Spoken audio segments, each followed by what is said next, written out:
The wife who wasn't on any accounts. I'd been married 10 years before I realized I didn't officially exist. Not in our home, not in our finances, not in the future plans I thought we were building together. I was a wife in real life and a ghost on paper.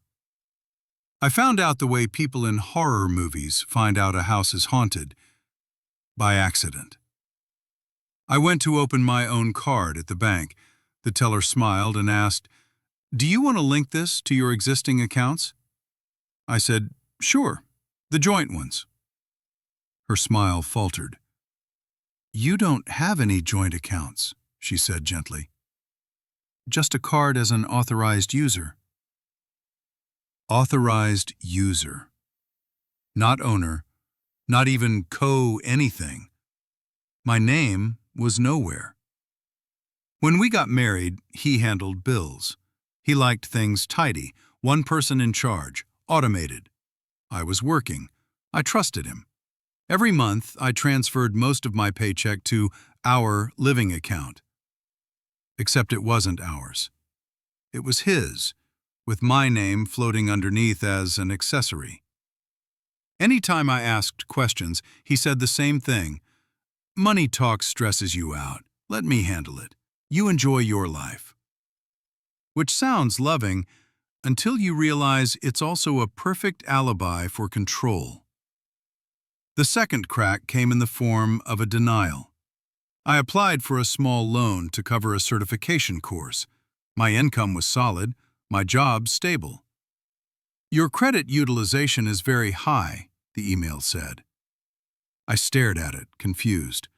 I barely used my card. I lived on what he gave me each week. I pulled my credit report.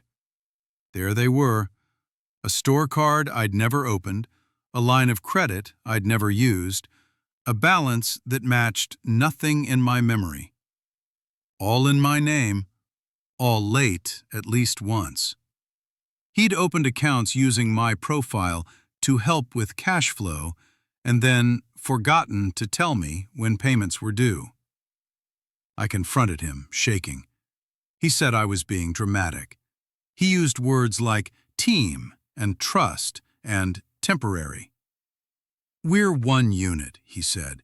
"It doesn't matter whose name is on what." Funny how the person who says that is always the one whose name is on everything. I went from feeling like a partner to feeling like a liability attached to my own life. That night, I opened a new account, a loan. I changed my direct deposit. Suddenly, my paycheck landed somewhere he couldn't touch. I bought groceries and paid the basic bills from that account. Everything beyond survival stopped. At first, he didn't notice. Then one day, a payment bounced on something he cared about. He stormed into the kitchen. "Why didn't the card go through?" I kept my voice level. "Because my money isn't covering your unknown accounts anymore." He called me ungrateful, a traitor. He accused me of financial abuse, which would have been hilarious if it wasn't so twisted.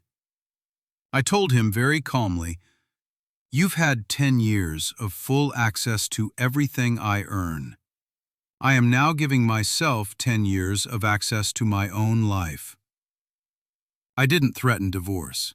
Not at first. What I threatened was transparency. I wanted a full list of accounts, both our names on the house, my removal from debts I didn't authorize. He refused. Not vaguely, explicitly. He liked the imbalance. It kept him bigger, louder, necessary. So I went back to the same lawyer who handled my new will. We laid everything out, income, debt, missing signatures. They looked at me and said, "You understand that on paper you're married to someone who has structured this so you are both dependent and disposable." "Is there a way out?" I asked. "Yes," they said, "but it won't be nice." When he finally realized I was serious, that I'd opened my own account, that I'd spoken to professionals, that I had copies of every statement, he switched tactics. He cried. He said he was scared. He said money made him feel powerful, and he'd been terrified that if he shared it, he'd lose control.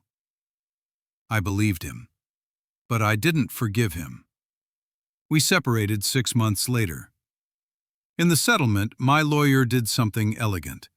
They stacked every unauthorized debt in a column, then every dollar of my income that had gone into the shared life.